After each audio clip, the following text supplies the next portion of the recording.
Welcome to Warrior Woodshop. It's Mr. Rado again, and yes, this trailer that we built about 1.5 years ago, check out that video on how we took it from a $600 or $800 marketplace find into the awesome looking trailer it is today.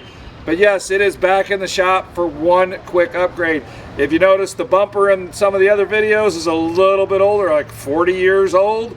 This one's only 8 or 10 years old because it's got the 7-way RV plug and we still have the 4-way plug. So we're going to go ahead and upgrade this trailer without touching the wiring to a current 7-way RV plug.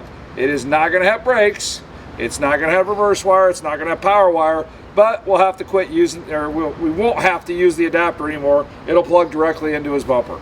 So the first thing we've done is made sure everything's power's unhooked. We're going to go ahead and get rid of the old plug. We've already purchased our new plug, which comes with, and we're using a Hopkins. Hopkins and Kurt are a 7-way typical or trailer product suppliers. I did a rewire on a 7-way. This one's converting a 4-way over to a 7-way, but still has a 4-way function. So let me do some cutting and we'll come back. No going back now. Actually, I'm going to cut it back just a little bit, so if we decide we need something doesn't work right.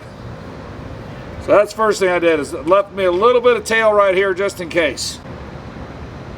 Careful doing that. Okay, it appears that we got standard utility trailer wiring, but we're going to use our test box that we made. So check out that video if you're interested. If you do a lot of trailer work, it might be worth it. Using the battery terminals on the end. Go ahead and strip each one of the wires.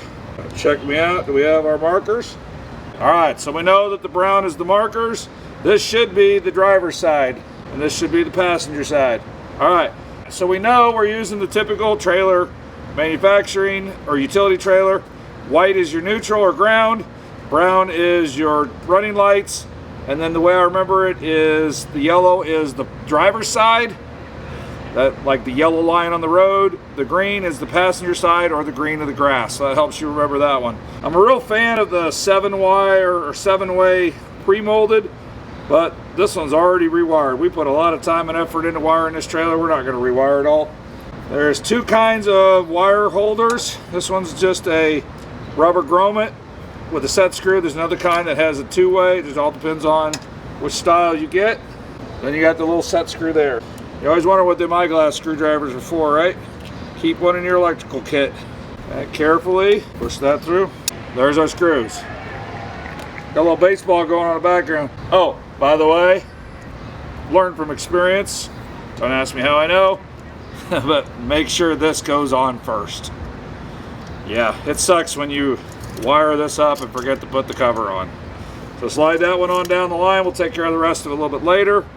Marked also on, there we are. So it's a simple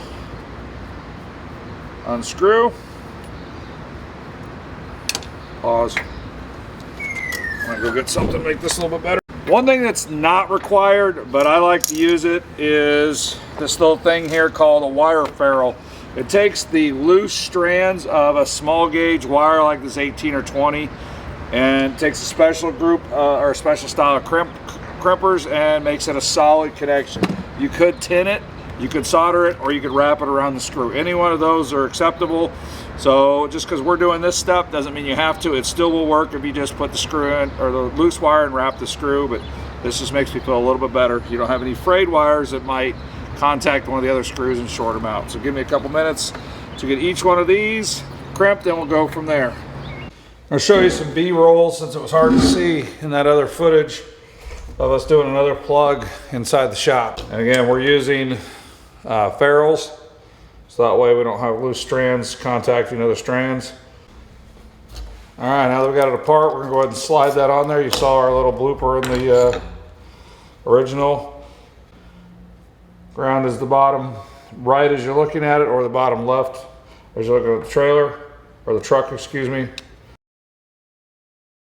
There is a preferred side. It technically, electronically, it doesn't matter which side you put it on, but you want to go on the left. So that way you can see the way I'm screwing or turning the screw.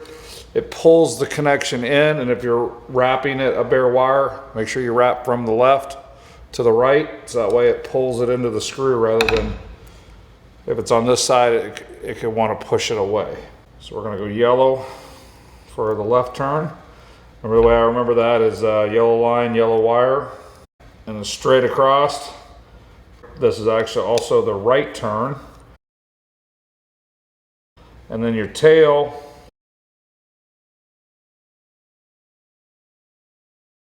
All right. Go ahead and zoom out. Are you kidding me?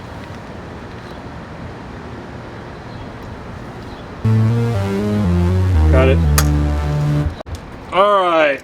As you say, don't ask me how I know. You just saw how I know. All right, let's put this one back together. All right. So this back, there's a little slot on the bottom. There's a groove on here, and the other one's a set screw. So that all just goes back in there. A mini screwdriver. All right, here's where the battery tester comes back into play. It's back on. We're gonna plug in our Hopkins to Hopkins. So, all right, we got our switches. This should be our taillights. All the taillights working? Okay. This should be the left. Is it on? And this should be the right. All right. So, as you can tell, the trailer tester has proven itself. Take that back out. And there's one more issue that sometimes a 4-wire will have. You'll have the flat 4, or you'll have the smaller 4-wire round. So what I'm going to do is take a couple strands of this wire loom and kind of basically beef the wire up. It's used to that 7-wire SO cable or the service cable. So we're just going to kind of mimic it. Otherwise it'll let dirt and grime get inside the plug, and we don't want that corroding. All right, so now I got the 3/8 on. I'm going to take the 1/2 inch. It sounds like somebody scored a home run in the background. Give us a little bit more beef. All right, just to, again, protect from the dirt and the grime. And give it a little wrap. So that just gives us a little bit more solidity there. Take our screwdriver and then press in the wire clamp. Nice and solid. Okay. So we tested it on the battery box. We're going to test it again on the truck.